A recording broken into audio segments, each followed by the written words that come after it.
Hello and welcome to NJBIZ Conversations. I'm your host, Jeff Kanige. My guest today is Chris Butler. He's the CEO of National Tree Company in Cranford. Chris, welcome back. Hey Jeff, how are you? Thanks for Good. having me. Thanks for taking the time to do this. National Tree, to remind our viewers who may not be familiar with the last time we talked, which was a couple of years ago, is the largest importer and wholesaler of Christmas trees and other holiday decorations. So this is really your time of year, yes? It is, yes, we are absolutely hitting our peak right now. Thanksgiving weekend is the absolute pinnacle, and so the closer you get to Thanksgiving, the bigger the sales become. And so next week will be a huge week. The week after will be a huge week. Week after will be a very big week. Then we have a little lull. Christmas, the day after Christmas is massive. Mhm. And then the day after New Year's or New Year's Day is massive as well. And then that's kind Really? of Okay. it. The week All right. into. And I mean, most people do celebrate with a Christmas tree, and that's really the core of your business. I'm looking behind you. You have a beautiful backdrop of trees. That's really where your bread and butter. Yes. That's correct. Yes. And again, as you said, about 80% of US households celebrate Christmas with a tree, and about 80% of those households celebrate with an artificial tree. So it's a very large market. Okay. Now, I wanted to catch up with a little bit of how the business is going because the last time we spoke, you were kind of still dealing with the aftermath of the pandemic. There were a lot of supply chain disruptions. It was a very challenging time for you at that point. I'm curious how that's worked itself out, or has it worked itself out? Are you back to some sort of standard footing, as it were? Something that looked like what it was before the pandemic. Yeah, for sure. So we're definitely through the trough of supply chain kind of Okay. disruption and massive prices for shipping and everything. So we're definitely through that, and we've managed to clear out a lot of kind of high priced inventory.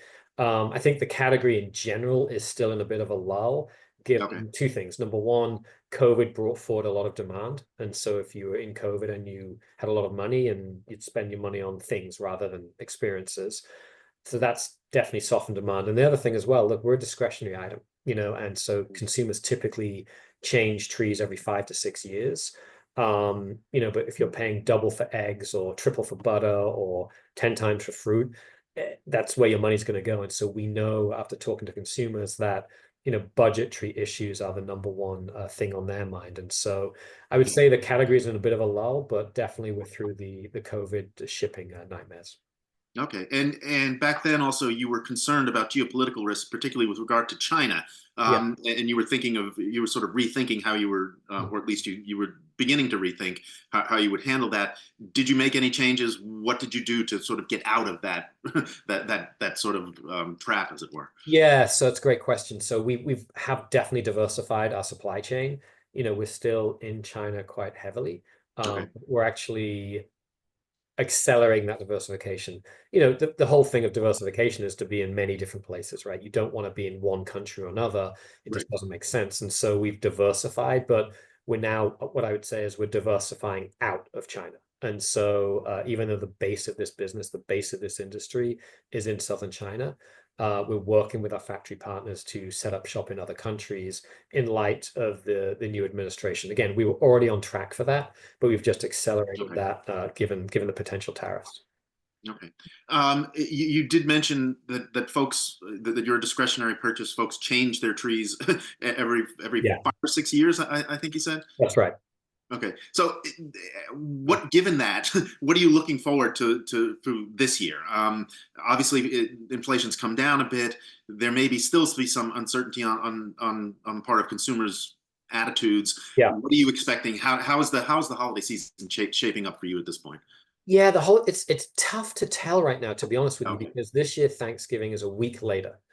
And so when you're in a business that is predicated on the sales are predicated on the proximity to Thanksgiving.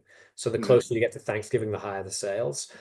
Because Thanksgiving is a week later, year-over-year comps are almost meaningless. And so Okay. we're looking at it on a kind of a week delayed basis, and we're kind of in the game. So it's a little softer than we wanted, but it's certainly not anywhere kind of the precipitous declines we've seen over the last few years. So I feel like we're kind of bottoming out a little bit. But look, again, even though inflation is kind of under control, you still have that built-in inflation that's happened, and so consumers are definitely watching their wallets. I think that we're going to see a massive Black Friday weekend next weekend, given that people are just waiting. People know there are deals to be had, and Mhm. then waiting for the weekend to kind of whip out the credit cards and checkbooks. Okay, well, that's what I was curious about, was whether you. Yes, I understand the Thanksgiving being a week later. That's kind of thrown everybody off a little bit, I Yeah. think, and whether you're expecting that to pick up. It seems like there's a lot of pent up demand that folks are just sort of kind of waiting Yeah. for to get back out there. Is that the dynamic that That's what we believe in. Yeah. We believe that there's a lot of pent up demand. To your point, our customers are saying that, consumers are saying that. So, I wish they would just not be so pent up and just kind of order in a right? regular manner, but we'll deal with it when it comes. We have fantastic operational crew, and we're able to get 60, 70, 80,000 packages out per day. So we'll be able to do that. And I'm sure that's what will happen not this weekend, but next weekend. So yeah, we're Okay. ready for the demand.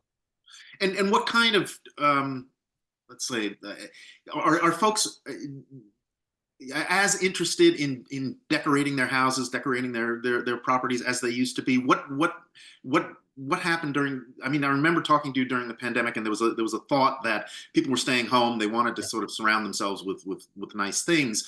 Has again, did that sort of create a problem for you, in that lots of folks bought that tree, made that purchase, bought all those things back then, and now maybe are pulling back a little bit and waiting for another 5 or 6 years before they get another tree? How, Yeah, no, how that's right. what is the consumer like at this point? Yeah, COVID absolutely brought forward demand, right? And so Mhm. that's why the category went into a little bit of softness. And we've seen that across the board with outdoor furniture, indoor furniture, home decor.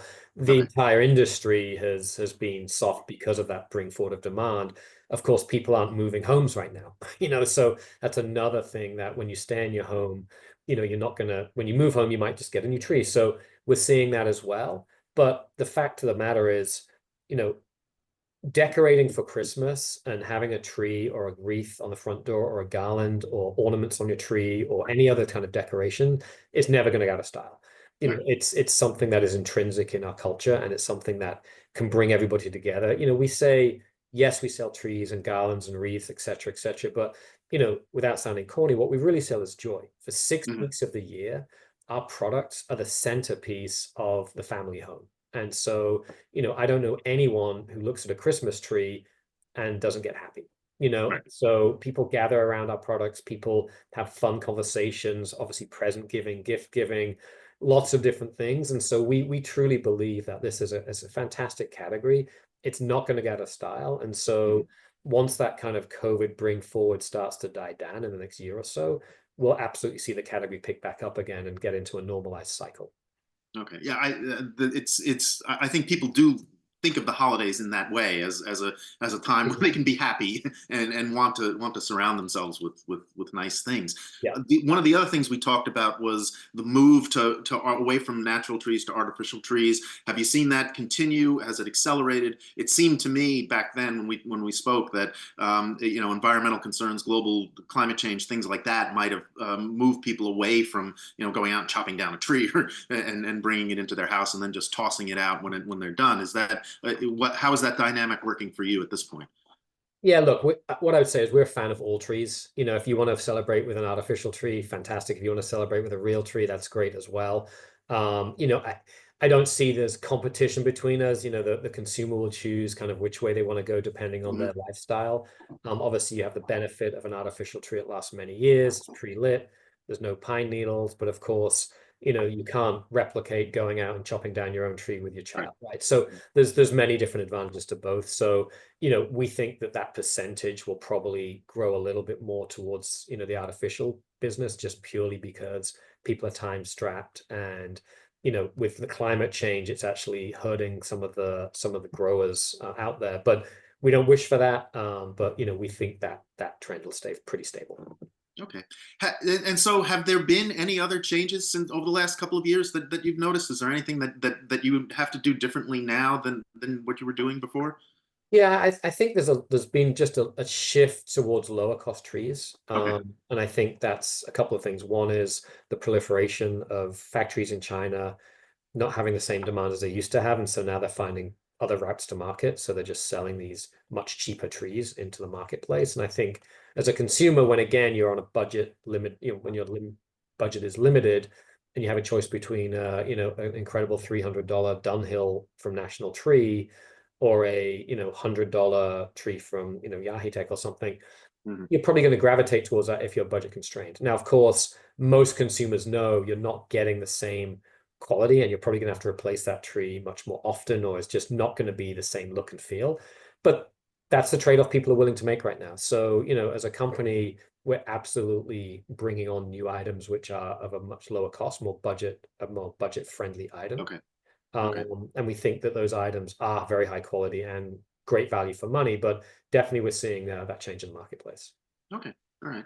So, given everything that we've talked about, I wonder if you've been able to look a little bit beyond this current holiday season into next year. Obviously, there's a lot of political changes going on. There may be some more geopolitical risks Sure. that pop up. Supply chains again may become stressed at a certain point. Are you concerned about that? What are you planning for? What do you anticipate over the next, say, 12 months?